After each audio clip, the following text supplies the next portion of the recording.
You wanted the best. You've got the best podcast. The hottest podcast in the world. The Chris Voss Show, the preeminent podcast with guests so smart you may experience serious brain bleed. The CEOs, authors, thought leaders, visionaries, and motivators. Get ready. Strap yourself in. Keep your hands, arms, and legs inside the vehicle at all times, because you're about to go on a monster education roller coaster with your brain. Now, here's your host, Chris Voss.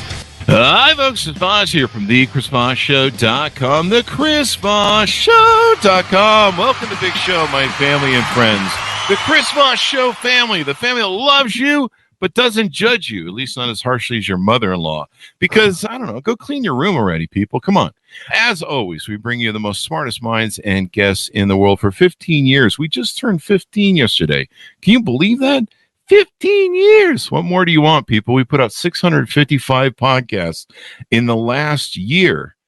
655 podcasts. You know how much work that is? It's a bit of work, folks. You're getting 2 to 3 episodes a day, 10 to 15 episodes a week, just like a radio show. And if that's not enough content for you, the people that come on the show just keep getting smarter and smarter. And I'm probably just getting dumber and dumber as I go through the years. As always, the guilt and shaming begins with the plugs. Go to goodreads.com/Chris Voss. Tell your friends, neighbors, relatives. Go to iTunes. Give us a 5-star review over there. Also go to LinkedIn, the big LinkedIn newsletter as well, the 130,000 LinkedIn group over there. Also go to TikTok. We're killing over the TikTok. We're starting to. We might be getting cool with those kids, eh? I don't know, that Gen Zer might start liking us for what I'm seeing. Go to Chris Voss 1 over on TikTok. Today we have an amazing gentleman on the show, and he's going to be talking about some of the favorite things that I love to talk about, leadership, et cetera, and we'll get into it. We have Paul Bramson on the show. He's described as a powerhouse on keynote stages and in training arenas. He is distinguished as being one of the most effective speakers, trainers, and executive coaches in the world today. He's considered a global authority and thought leader in the area of sales, leadership, communication, interviewing, and negotiation skills.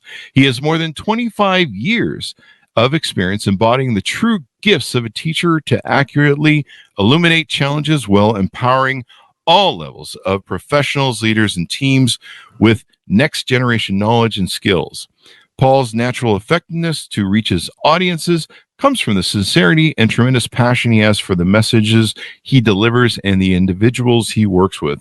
He grew up in Boston, Massachusetts. It sounds like a Long Island accent to me. Is that Long Island? A little bit Long Island. See, I'm horrible at this. We had your governor on over there in Massachusetts, I think about 6 months ago. Really nice guy. I gave him my Ted Kennedy impression. He courteously laughed and didn't like it at all. I don't know.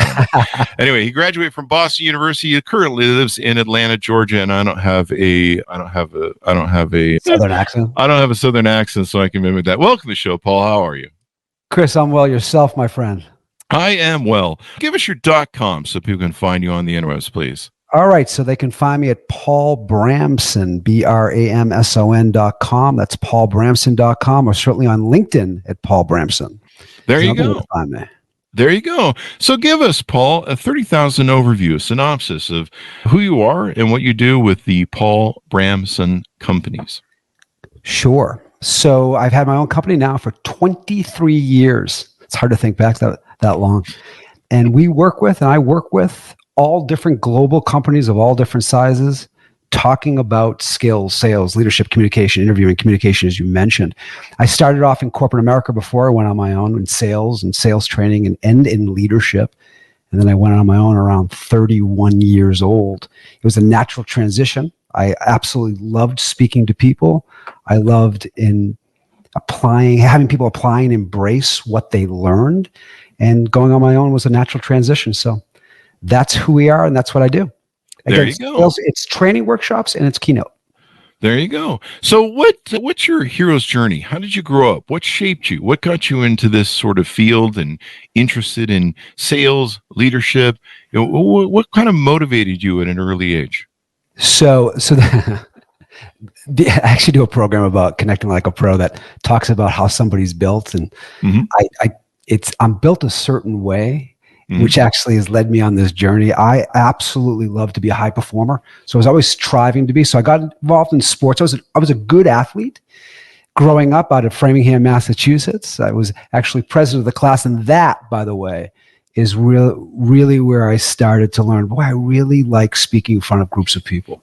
So I don't know if you call that a hero's journey, but it was certainly a journey nonetheless. So was president of the class, then went to Boston University.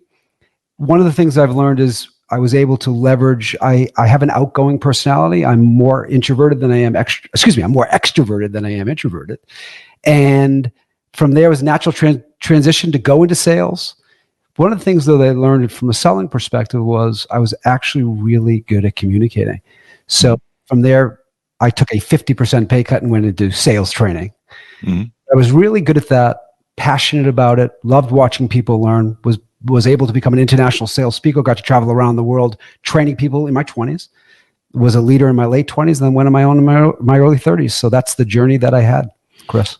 There you go. It's always interesting to me how people go through their journeys of life, what shapes them, what motivates them, that steers it. Was it scary to start your company for the first time? Great question. That is a great question.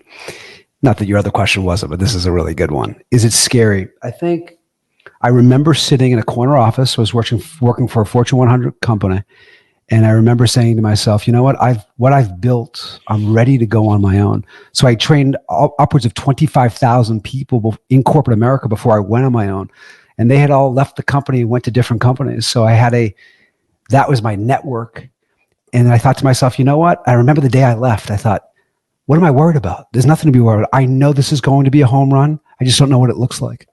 Was it scary? Maybe for a minute, but I've never looked back. There you go. Because two things, Chris. One, it's because I was doing what I was passionate about, and I was doing something that I loved, and something that number three, that I'm also pretty good at. Wow. There you go. You know, one of the things that we were talking about is a shocking HBR. I believe this is Harvard Business Review. Yeah. One of the things that helped me cement my success when I was young at 18, starting my first company, revealed that 58% of employees trust a stranger on the street more than they do their own boss. That is an astounding figure. Talk to us about authentic leadership and what's some of the things you help coach people on how to be the best at leadership today. So, you know, authentic leadership can have different meanings to different people. To me and to us, authentic leadership is how well does somebody connect with somebody from a leadership to employee level, so the dialogue they have is authentic, it's productive, and it's healthy, Chris. And that's the disconnect that people have. People go through leadership coaching, leadership training. They talk about skills and tactics.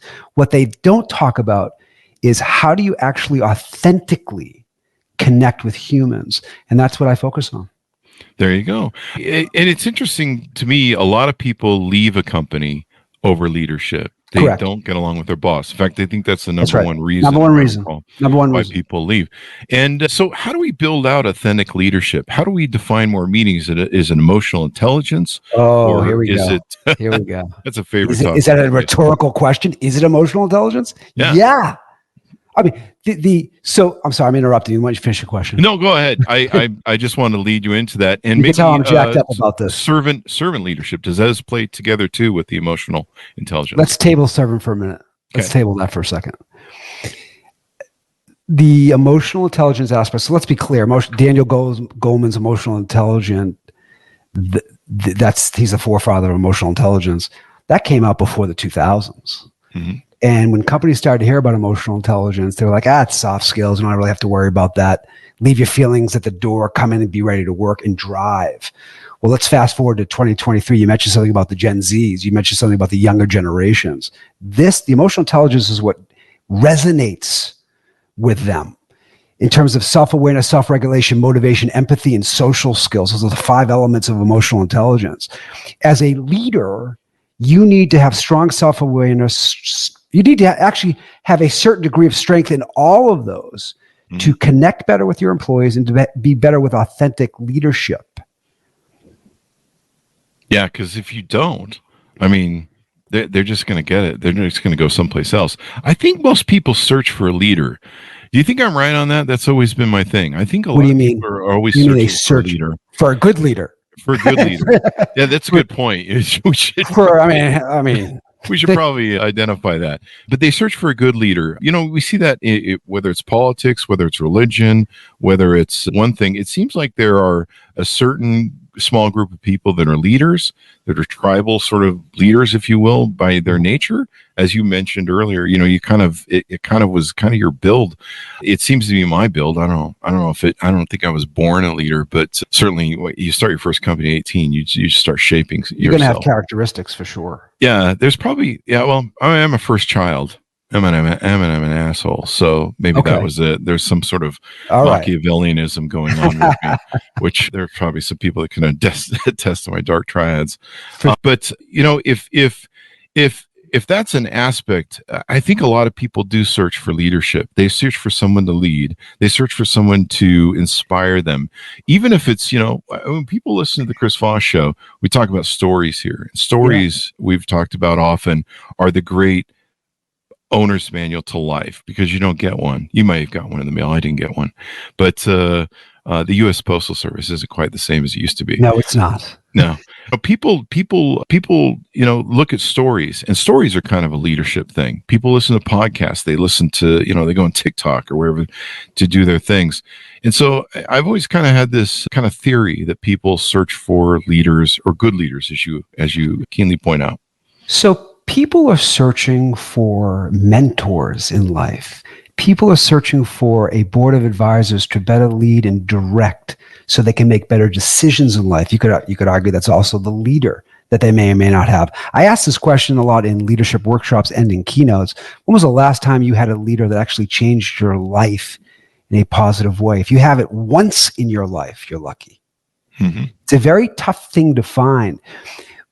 People want leaders that, especially today with the millennials, the Gen Zs, the younger generations especially, they want leaders that help coach and develop. Mm-hmm. Now, something you mentioned about was servant leadership. There are different leadership styles. That's the challenge that people run into. Transformational. There's laissez-faire. There's autocratic. Mm-hmm. So there's all these type of leaders, and a lot of times that has to fit with the right person and the right team that you're leading. So, but let me just say this, finding that right leader for you is a very difficult thing. They have to connect well with them, and the leader has to connect well with the employee. It's all about connection. Definitely. And then you have to become self-aware. That's one of the things you talk about in the 10 keys of becoming an authentic leader. And I noticed there was something that you put in here, prioritize self-regulation. What does that mean? Is that being self-aware and self-accountable, or define self-regulation for me? Self-regulation is regulating your emotions appropriately for the certain situation. So when you think about things that would trigger you, the trigger can also be a positive. Let's look at it from a negative connotation. When you understand things that trigger you, do you act and speak and behave in a certain way that's appropriate for the environment that you're in? The only way that you will regulate appropriately is if you have awareness that it's going to happen. Do you ever enter into a conversation like, I promise I'm not going to lose it. I promise I'm not going to say this or do that. Chris, I'm looking at you right now. I know that never happens to you. It depends on who I'm dating. Let's put it that way. I'm not Dr. Phil, but I could play it. If I had to. Self-regulate. This is where you get tagged as a good leader or a less effective leader, is if you don't regulate your emotions appropriately, you're probably not going to be, you're not going to have employees that want to be around you. Moody leaders don't regulate well. Mm-hmm. Volatile leaders don't regulate well. Mm-hmm. It's unattractive in the environment. There you go. I think would you equate that to a bit of stoicism or stoicistic aspects? What do you mean by that?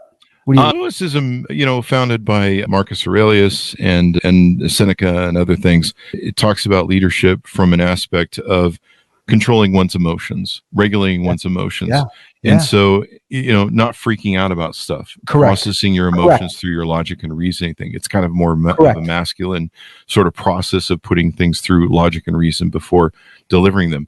And so talking about that from that aspect, like you said, I've learned that being a leader over the years, you have to be a good judge. And so you've got to be careful. You've got to, sometimes I think of myself sitting at a bench. You've got to be careful at your analysis. You got to be careful at your delivery and how you understand people, how you understand and evaluate events, and be able to meet them in the moment, as you've described, appropriately in a way that doesn't alienate people, devalue them, demoralize them, demotivate them, et cetera, et cetera. A strong leader has self-awareness. They have situational awareness where they pivot appropriately based on the situation. Those are real skills, Chris, that people struggle with, especially when I'm going to hire you to become a leader. Oh, you are a really good individual contributor. You're probably going to be a good leader. Mm-hmm. And essentially that's more often that's not the case. People need to be coached and trained on this more now than ever. Mm-hmm. There you go. It's how do you balance that though with emotional intelligence? Because one of the challenges, especially from kind of a stoic leader like myself, is balancing emotional intelligence and emotional delivery of that, where you can understand, you can empathize with people, you can connect with them emotionally, but without freaking the hell out and acting like some sort of spoiled child as a leader. So when you talk about emotional intelligence, there's personal competence, which is self-awareness, self-regulation, and motivation. Then there is the social competence, the empathy and the social skills. Somebody that has strong empathy, by the way, so this is where empathy gets challenging. So this is, I'm speaking candidly, I'm somebody that needs to work on empathy. I know how to show appropriate empathy. Mm-hmm. The problem is I may not feel empathetic. And as a leader, it's not whether you feel empathy or not, it's whether you can show empathy. Oh. And that's, by the way, it's all about appropriateness when it comes to leadership, Chris. Can you show it? By the way, am I going to teach you to have empathy, Chris? Or could I coach you and mentor you on how to show appropriate empathy even though you don't feel it? It's more about the overt versus the internal. And the communication of it, and how it passes to other people, as you're saying. And some of the coaching you guys, and I believe you guys do coaching, is that correct? Or do we need coaching, appropriate call it? Training, keynote, the whole bit. Mm-hmm. There you go.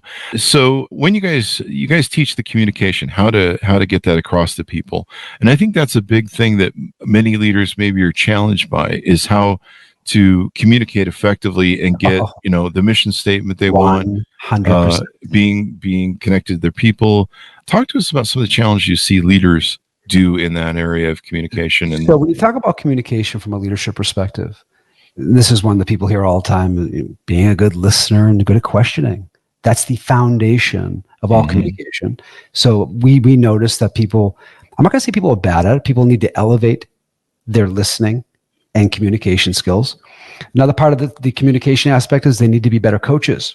Coaching is a skill. It's a conversation. It's a collaborative conversation. More often than not, when we work with leaders, they haven't had formalized coaching skills. But I'll throw another one at you. Interviewing skills. It's another one, which, by the way, of all the programs that we offer, interviewing needs to be more at the forefront, but you would be shocked to know that most companies don't offer formalized interviewing. So you take a look at listening, questioning skills. You take a look at coaching skills. You take a look at interviewing skills. I'll throw one more at you. You ready? Presentation skills. There you go. All of it. I could talk about hours on this. You can tell I'm a little bit passionate about this. You are passionate about it, and that's the awesome sauce. So let me clarify something for you. When you say interviewing, do you mean is interviewing as in interviewing for a job, for a hire, or as the leader? The leader asking the interview questions for the person that they're looking to hire. There you go. There you go. Interviewing and hiring right, spending the money to interview first and up front is so important. I mean, we used to do the thing that I think a lot of companies fall into when they first come out, is they'll do one interview and maybe two, but usually the second one is just a job offer and sign the contract. And it was a mess sometimes. Some of the people that we pick up, you'd find out you'd met, Jekyll and they turn out to be Dr. Hyde. We've all that's seen an that interview movie. problem. That's an interview problem. Exactly. And then we switched to 4 interviews with people, 3 to 4 interviews. Good. We put them through multiple things. There's a whole aspect of series that we go through. Yeah. And wow, just made a huge difference in what went on there. Now, to fall back to something else you said, because you threw me a lot of different things there, and it was great. one of the things you talked about was being able to ask questions and evaluate systems. This is one of the things that, they talk about in Stoicism, in being able to try and understand something. And I think, do you find a lot of leaders, one of the challenges they have is they knee jerk to stuff. You mentioned they don't ask a lot of questions. Asking questions is really important to not only understanding their people, their, what's going on with sales, what's going on with the business, et cetera, et cetera. What does it seek to understand and then be understood, is what Stephen Covey used to say. Yeah, there you go. This is listen, we see it in leadership, we see it in sales, we see it in customer success. People are not listening and questioning effectively. They're not looking for words and phrases that they don't understand from the other person's perspective. What they're doing is they are, oh, I know what that means. I already know what that means. And they go into talking about things and it doesn't resonate with the other person because they have a different definition. Mm-hmm. This is literally what happens in everyday conversation, Chris. It happens in leadership. It happens in selling. It happens all over the place. So if people would learn to listen, lock on more effectively, to better understand what somebody's talking about, ask better questions, again, to better understand before they come back with answers. If they better understand, they'll come back with answers that are more likely to resonate with somebody. That's the skill that's missing all over the place, not just in leadership, it's all over the place. There you go. And if you understand and listen to people more, you can gain, number one, better rapport with them. Correct. Build a better relationship with them, gain trust, I believe. And what else am I maybe missing? When you listen to people, you give them feedback, basically telling them to listen to you. I'm doing that right now. They feel like they're heard. And they feel like they're heard. And if you're really good at it, they feel like they're understood. You don't have to agree with them. You just have to feel like you're being present in the conversation. If you've ever had a conversation with somebody, you're like, they're not even following me. Or they're waiting for me to stop talking so I can talk. There you go. What were you saying, Paul? I was looking at my phone. That's funny. Funny. I like it. I've heard that before. And what we've nailed down here is really vitally important from sales and from leadership. Even from running a company, understanding what's coming at you. It's so easy to assume what the problems are. We were talking about this earlier with some other guests about leadership, and, someone was interviewing a CEO and they said, what's the problem with your company? Oh, the marketing department. Right. And it's like, no, it's your ship. It's your submarine is the analogy they were using. And the buck stops here. And so if your people are failing, if your company's failing, and you're the CEO, you're the leader, it could be you, because maybe you haven't trained people right. Maybe you haven't effectively communicated right, like we talked about. Maybe you haven't exhibited the type of leadership that's going to motivate people, as you've talked about before. And that can make all the difference, but also in the running of your company. One of my things that's so simple, and people talk about this, is going into your company and say, why do we do things this way? And, for years, people would say to me, well, I don't know, you invented this little system that processes between here and there, and you did it. And then I would have to sit down and go, why the hell did I do it this way years ago? Is there a better way to do it? Is there always a way to improve? And so being able to ask questions, what you talked about, can improve the quality of your company, because if you're companies, businesses, people, they always need to be on a constant slide of improvement. And if they don't, then they're going to slide downward into nothingness or bankruptcy or become irrelevant. Like we've seen with Kodak and other companies. Did you just say Kodak? Yeah. Wow, we're going back, Chris. Anyway, I'm old. It's a great story, too. It is a good story. Yeah. Let me say this. There are many reasons why companies thrive more than survive. But when you talk about leadership, the crux is communication. It just is. And when that starts to break down is when problems start to happen. There are other skills and behaviors that are involved that are important with leadership. But for us, what we focus on is that communication aspect. And there are many parts of the communication that you and I talked about. There you go. And sales as well. Sales is one of the topics you mentioned. Yeah. Being able to know if people are listening to you anymore. One of the biggest problems I have, especially with online sales and the pitches we get off of LinkedIn, it's like, if I could get $1 for every pitch I get on LinkedIn that I have no interest in, or delete conversation. I'd be a millionaire by now. I almost have to pay somebody just to handle that crap. And it's just insane. And a lot of it is they don't do any qualifications anymore. That's one thing I don't see. No research and no research. That like, do they know who they're talking to? Yeah. Exactly. Or, like I'll get some pitch. They'll be like, "Hey, we're steel manufacturers in China. Do you want to buy some steel?" And you're like, "At what point did you read my LinkedIn bio and determine that we're steel retailers?" That's just an extreme example. When people actually call me, occasionally I'll pick up the phone. I'm like, "Do you know who you're talking to? What exactly do I do for a living? Do you know?" Because if you knew I did also sales training, you probably wouldn't be having this call with me. Yeah. And isn't it interesting that we're online now, so we can do background checks. We can look at everything. Oh yeah. And so we can know who people are. In the old days when, we used to have to knock on doors and which means, by the way, there's no excuse. There's no excuse for this. Exactly. Everything's there. Hey, we had to get out the yellow pages. I don't know if you're that old. I am that old. Okay. Yeah, I'm the type of old where you had to drive out to the manufacturing plant or wherever the business was. You had to knock on the door. You had to bring some roses or chocolates or something for the gatekeeper. And that gatekeeper, man, she was like, she was a military sort of person you weren't getting through unless that was when you can get into a building, Chris. Yeah. You can't get into buildings anymore. That's true. Right? That's true. Right. But trying, you go into the buyer's office and you'd have to scan around the office and be like, "Hey, you got a picture of your wife there? How's your marriage going? Oh, yeah, those days fishing." But now you can look it all up. You can Google it. You can say, "Hey, Paul Bramson is into this, that, and the other. I can see his LinkedIn. He's over there doing this. He's talking about this. These are the things he's passionate about." You have a better chance of connecting with them now than you ever have, to your point. Mm-hmm, definitely. And one of the problems that we used to have with our sales force is they wouldn't listen to the customer. And when they get through the sales process, the customer would get to the end, and then the call would come to me because the customer was angry because what they thought they were buying or what they wanted wasn't what they ended up at the end. For example, we had a mortgage company for 20 years as one of our companies. They would, they want a 15-year mortgage. And the loan officer would just be, wasn't paying attention. He would just ram through the process, and they'd be at closing with a 30-year mortgage, and they'd be pissed, and rightly so. Yeah. So still happens today. Happens today. Yeah.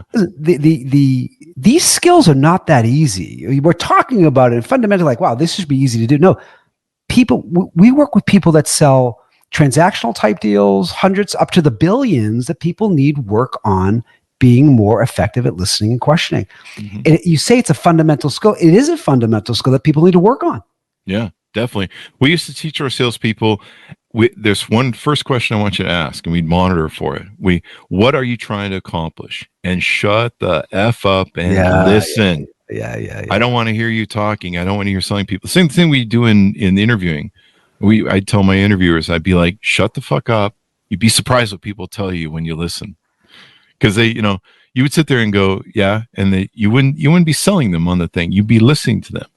And I think people get confused on that selling or interviewing and selling the company in the interviewing for a sales process. You're trying to sell your wares. And if you just shut up and do that listening, as we're talking about, that's right. You can better understand the client. You can better understand your interviewee. It's a timing thing, Chris, and people's timing is off. Definitely. Understated. Definitely. Yeah. I mean, sell them at the end once they've sold you, but only if they tell you it's something they want to buy. Yeah. There you go. When I'd interview people, I would just shut the hell up. I'd just be as quiet as hell. And I'd ask a lot of questions, of course, through the thing. And, stuff would come out because they would try to be filled the empty space. And they'd be like, yeah, I did some time in prison. You're like, what? That's not on your resume. Wow. It's interesting what people tell you. Or if you're doing sales and you're qualifying your client, asking them the questions, you can better identify what they want to achieve and help them achieve their goals. But everything you're talking about is accurate. This involves knowledge and skills. People wing it. They have a hard time articulating what would make them successful. They don't have logical, repeatable processes. People need to get good at certain things, whether it's tactical sales, strategic sales, conversations, overcoming objections, listening and questioning, understanding the competition. I could go on and on about this. But there are elements that people need to refine to be selling or leading like a pro. There you go. And as you mentioned, this ties right into leadership too, because if you understand your people, if they feel that you're vested in them, you understand who they are and everything else. One thing I thought that was really cool you talk about is embracing relationship transparency. Talk to us about how that translates into leadership or really relationships in general, I suppose, from whether it's Love the question. Love the question. So one of the things I like to talk about with leadership is, when was the last time you sat down with your employee and said to them, hey, I want to have a transparent, candid conversation with you. I want to talk when I'm firing them. I'm sorry. Yeah, exactly. I had to get that joke in there. It's too late. But I want to have a transparent, candid conversation with you. I want to tell you about the things that get me fired up in a good way. And I want to talk about the things that get me fired up in a not so good way. And oh, by the way, I want to hear from you first about that. And then I'm going to share mine. They don't do that. That is being vulnerable, transparent, and candid. Love it if they would do that. They should do that at the beginning of the relationship. They do it. Sometimes it's too far along to even have that conversation. And what I like about what you did there is you asked them to communicate first. Correct. So you're listening to them and how they do it. One of the most interesting sales pitches I ever got was I got a call from a CEO who wanted me to use a new software CRM that he had. And he called me up and he said, hey, Chris, this is what I do. He goes, I'd like to talk to you about it, but tell me about yourself first. I'd like to get to know you better. And I felt like really like, hey, this guy cares about what I did. And the way he communicated too made it effective. It wasn't just like, it says here on the card, I should ask you what you do. Right. He really seemed to give a shit. And it came across in his empathy. Well, that's authentic. That's authentic. That's authentic to your point about 30 minutes ago. That's right. Yeah, there you go. We just keep rolling through the show with all the topics. And this is such a rich environment that you created with these 10 aspects of leadership to become an authentic leader. I should remind people, and we won't get through all 10 sadly during the show, but people should follow up with you on this. And I think you probably talk about this on LinkedIn too, as well, don't you? I absolutely. LinkedIn posting 3 to 4 times a week, both on my personal page and the business page. There you go. So people can follow up with that on the 10 aspects of authentic leadership. So he literally shut up and he listened to me for, I don't know, I went on for 10 or 15 minutes talking about myself because, I don't know, I'm a narcissist. No, no. See, we haven't done a survey for that yet. You don't come across that way. Well, okay. Yeah. It's a callback joke we do on the show, but there's a bit of dark triad shit sometimes with me. So, and then he told me his pitch and I was willing to listen to him as a potential customer because he had listened to me. So I was willing to give him the ability to put his pitch out there. And, so many people, they call you up and we've mentioned that you have this experience too. They call you up and they just go right for it, man. They don't take you to dinner. They don't take you on the first date. They're just going right for the close. And you're just like, who the fuck are you? And where you come from? And so you have a different buying style, Chris. There's a lot of people that don't have any patience. They want to get right down to it. Yours is more conventional. This is how you and I grew up. I'll throw you and I in the same age. This is how you and I grew up. A lot of times people want to get right down to business. If you know what people need to be better at, they need to ask that up front. How do you want this to go? They need to start asking a little bit more unconventional type questions at the beginning so they get a feel for somebody before either they dive into it or not, to your point. There you go. So let's talk about that a little bit. Let's flesh it out. Buying style. As a salesperson, you need to be able to identify what people's buying styles are. And you're right. I am one of those get right to the bottom line. I can tell you if I'm on or off. I mean, I'm 55 years old. I've seen so much crap. I mean, you're slightly older. You're slightly older. Plus, I'm jaded. I'm jaded and I'm broken, and I'm at that age where I'm on the lawn. Just are you too old to develop? Are you too old? Yeah, pretty much. I think after 15 years, my audience is like, ship is sailed. This dog is not going to learn any new tricks. Fair enough. But so give us some examples of buying styles, and maybe how to identify them as a salesperson. So we don't go into. It's not the buying style. It's the type of underlying need somebody has. There you go. Will determine how you potentially should handle them from a buying perspective. So if I understand you better, while we get through some of the niceties, maybe I get a feeling for you on email, a feeling from you as we just introduce each other. I'm going to get a feel for you by your body language, by your tone of voice, and some of the conversation that you and I would have on whether or not I should get right down to business or not, or I'll even ask you, how would you like this to go? We can certainly do introductions, or we can get right down to business. What would you prefer? But you'd be surprised. That can go 50-50. Really? Oh yeah. People are like, let's ease into this a bit. Let's ease into this. Or somebody says, get right to it. What do you offer? There you go. I usually use how would you like this to turn out when I'm firing people? I'm like, would you like to walk out the front door, or would you like to go through the window? Right. So there you go. Don't do that, people. That's a joke. Don't write me. By the way, Chris, I do have to add, a lot of what you just said has to do with how much the product or the service that somebody's selling, typically the amount that it costs will determine how long a meeting or the number of meetings will go. If it's very transactional, it could be very quick.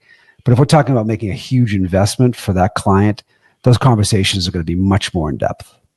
There you go. It's interesting to me how people develop, and a lot of leaders. Do you think a lot of leaders do a lot of self-reflection? Do you think a lot of them understand, how to? Do I think humans? Self-awareness? Forget about leaders. Do I think humans do a lot of self-reflection? No. You've been watching the news lately, no. Huh? In Florida. No. In Florida, Don't go there. Don't go there. I listen. We all, me included, could do more self-reflection. Listen, you and I we were joking about, has that ship sailed? Has your development ended? If you want to continue to develop as a human, you need to self-reflect. And once you know better, you do better. If you're somebody who doesn't do that, if somebody that lacks self-awareness, meaning when you look in the mirror, if you don't see what everybody else sees, you need work. I would say most leaders don't do that. They're moving too fast. I'm saying that collectively, of course. There you go. And not everyone. So not everybody. Collectively. Yeah, there you go. Correct. On average. That's the diplomatic answer. That's right. But yeah, we all need to work on being better. That's why we do the show, is so that people learn stuff and educate themselves from all the walks of life. But you're right. Being in front of the mirror, I do that Stuart Smalley, Al Franken SNL bit where I Al Franken every day. How old is this audience? I'm old. I don't know about the audience. According to TikTok, there's a lot of 13 to 17-year-olds watching. So I don't know. It's hopefully we're hip for them. But I sit in front of the mirror every day and go, people like me. They really do. That's anyway, good. Whatever. So as we round up the show, let's get into some of the features that you do, the training, some of the offerings you guys do, so that we can get people onboarded and aware of some of the training programs that you offer. So from a keynote, there's a keynote, there's keynote workshops, there's training workshops. Right now, the Connecting Like a Pro. How can we better connect with people, whether it's from leadership with employees to leaders, as well as from a selling perspective? How can we connect better with prospective clients as well as existing clients? This thing is on fire right now, Chris. And it's not a personality assessment. This is about, it's fun, it's quick, it's easy to understand, to apply and embrace. That one's on fire right now. We have Selling Like a Pro, obviously selling skills, tactical, strategic. We have negotiation program. We have interviewing program. We have a coaching program. We have a listening and questioning program. So those are training workshops. And the keynote that's really popular that I'm doing right now is the Connecting Like a Pro, for sure. There you go. Did you say you had a listening and communicating program? Yeah, no, I did. Kidding. I had to get the joke in there. So there you go. And so let me ask you this, because this is a question that's been coming up this week with all the leadership discussions we've been having. And it was an epiphany that I had this week, that leaders need to really think of themselves as coaches. There's a lot of coaches nowadays, but do you find that a lot of leaders think of themselves as a coach? You kind of alluded to this early in the show, and I wanted to call back to it. And then, are they good at it? And I think you mentioned something about that. All right, so I can answer the second one very quickly. Most people in management and leadership could be more effective at coaching. I don't want to give it the yes or no. They could be more effective. They could use more honing, refining, and polishing on it. Number one. The first part to your question again, remind me, was this a listening? Do coaches need to do leaders need to think of themselves as coaches? I mean, some people just think they're, like you mentioned before, authoritarian in the show, and they're just barking orders at people. Autocratic. No, I'm not correcting you, but I'm adding on to it. I'm not correcting you. I'm adding on to that. There you go. So here's the thing. First of all, every leader should have the skill set to be an effective coach. I want to throw that out there. Now, how they use it depends on the leadership style they have and the team that they have. If you're a laissez-faire leader, that means you have high performers on your team. You're going to step away and only provide guidance and coaching when it's needed or it's asked for. If you're a transformational leader, you're going to be somebody that's inspirational, motivational, and constantly providing coaching when it's needed. If you're autocratic, you're probably having a one-way conversation, which is not coaching, it's telling. Every leader should have the skill set to be a capable coach. Not every leader has that. There you go. In fact, we're getting a plug here for your services. Blake gives us a plug in from YouTube. Effective communication is a skill and needs to be developed. The leading and communicating like a pro curriculum from the Bramson companies took my game to a whole new level. How's that for fun? You mean it actually works? I'm sure it does. Thank you, Blake. You would be around for 25 years? 25 years. 25 years, if it didn't. And these are interesting discussions. And you bring up a good point, too, that you gave me epiphany on. I love it when we learn things on the show. Identifying, being a coach to people and identifying their personality types. So yeah, your top guys that are in your sales, your top 5% guys, those guys who are the extreme sales guys who, it's the 80-20 rule. Only, I don't know, these days it seems to be the 95-5 rule. Those are 5% of the guys who make 95% of your sales. Or gals. There you go. Sorry. I'm an old people, but you're right. Thank you for correcting me. So men or women, those top salespeople are just going to be your monster deliverers. And you're right. They don't need much help. In fact, they want you out of their way as much as they possibly can. Laissez-faire. They want the laissez-faire. Yep. That's right. And then there's other people that need that boost, that need that help, that maybe they're not trained as well. Maybe they don't. Maybe they just don't have the experience. I mean, we were joking earlier this week about the Glenn Ross. Alec Baldwin's classic in that movie. Yeah. Classic. Yeah. And I've had those salesmen, that are the high-end salespeople. They're the Al Pacinos. They're out working the bars. There might be an 8-ball in their pocket. There's going on.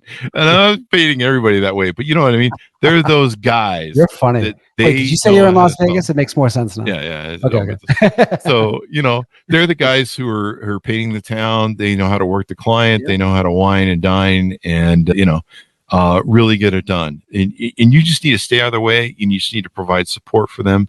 But your point to that, there are other people that need that more coaching. They need that more help. They maybe need more. They need more hands-on. Hands-on is probably not the word HR is going to let me use. But Chris, are you a sports fan? Are you a sports fan? Yeah. What's your sport? Football. I'm a Raiders fan. Pro or college? Pro.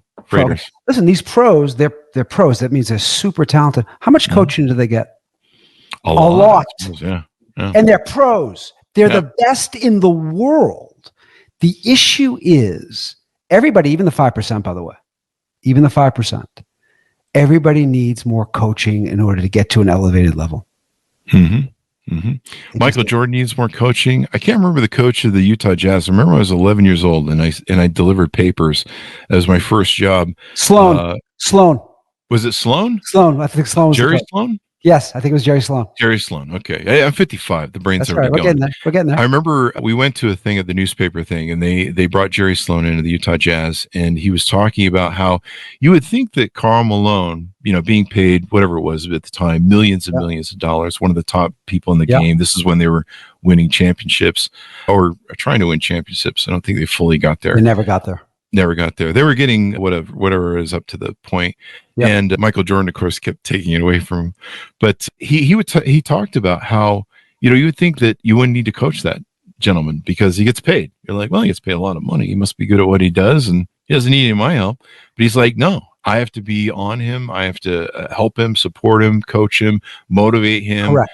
Get him to the next level. That's and right. I think leaders need to think of themselves as coaches. The more and more I need to think about, maybe leaders should all go to coach training and certification. These 100. There's nothing more important as a leader, not more important than being an effective coach. To your point. There you go. And I suppose, would you say that falls into servant leadership? Servant leadership is tricky. Servant leadership is I work for you, and whatever you need, I'm going to provide in order to get you to the next level.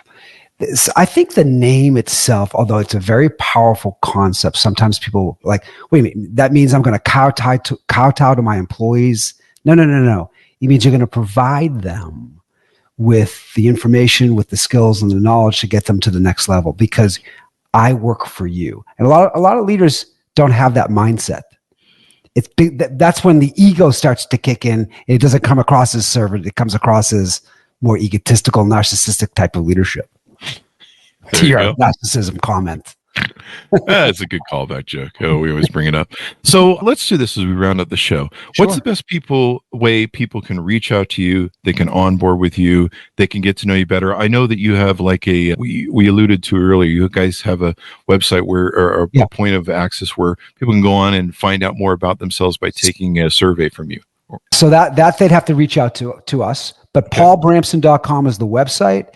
We have contact information on the website for that as well. And of course, on my LinkedIn at Paul Bramson, Bramson.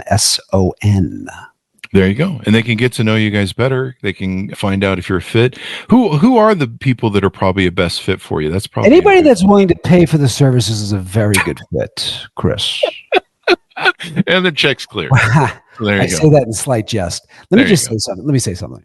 We work with all industries: biotech, medical devices, SaaS, fintech, MarTech, construction, engineering, ergonomic, office furniture, you name it. We've either keynote workshop, training workshop. If somebody reaches out, they're looking to develop, they're looking to elevate, that's a good fit. There you go. Well, Paul, it's been wonderful to have you on the show. Thank you very much for coming on. You ask great questions, by the way. There you go. We try. I've done this once or twice before. I can tell. And I've loved this discussion we've had, because I love talking about all this kind of leadership and everything else.